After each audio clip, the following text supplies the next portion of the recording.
Every single time you pull up a cherished memory, you are actively destroying the original version of it. Neuroscientist John Medina points out that accessing a long-term memory is not like hitting play on a secure video file. The biological mechanics are closer to opening a text document on your computer. To look at a permanent memory, your brain must physically rip the data out of its secure, deep storage vault and drag it into the highly unstable, constantly shifting workspace of your short-term memory. The second that file enters your short-term workspace, it loses its biological armor. It is now completely exposed and vulnerable to permanent alteration. While that file sits open, your current environment bleeds into it. Your mood, the lighting, or the person you're talking to all mix with the old data.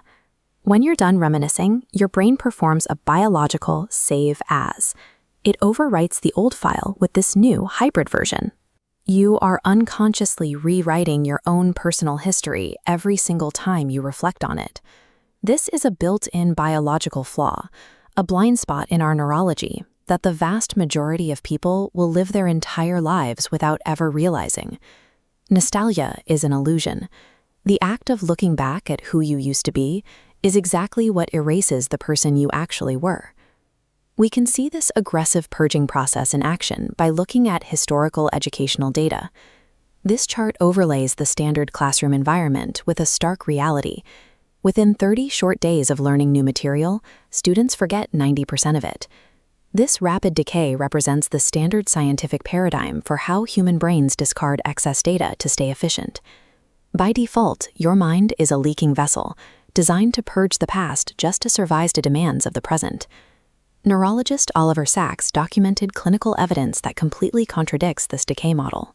During the 20th century, neurosurgical teams began mapping the biological geography of the human mind.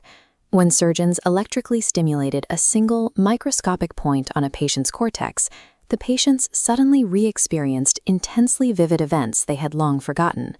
Sacks described these as fossilized memory sequences, perfect, unedited, high-definition replays of highly specific moments. Sacks hypothesized that the brain actually maintains a flawless, indelible record of absolutely everything you have ever experienced, locked deep inside the cortex. This creates an irreconcilable paradox. How can your brain act as a permanent, flawless archivist of every second of your life, while simultaneously acting as a destructive editor that overwrites 90% of what it touches? The answer to that paradox lies in where those pristine memories are kept. The only uncorrupted records in your brain are the ones you have never tried to access. Think about your most cherished memories, your favorite childhood moments, or your greatest triumphs. Because you love those memories, you drag them out of the vault and into your short-term workspace constantly, which means those specific files are the ones you have overwritten the most times. If you scroll past this video, you'll lose access to the psychological truths that explain how your mind works, so make sure you subscribe. The more you cherish and replay a memory, the more often you overwrite the data. Your most precious piece of identity is likely a composite of every time you have tried to remember it.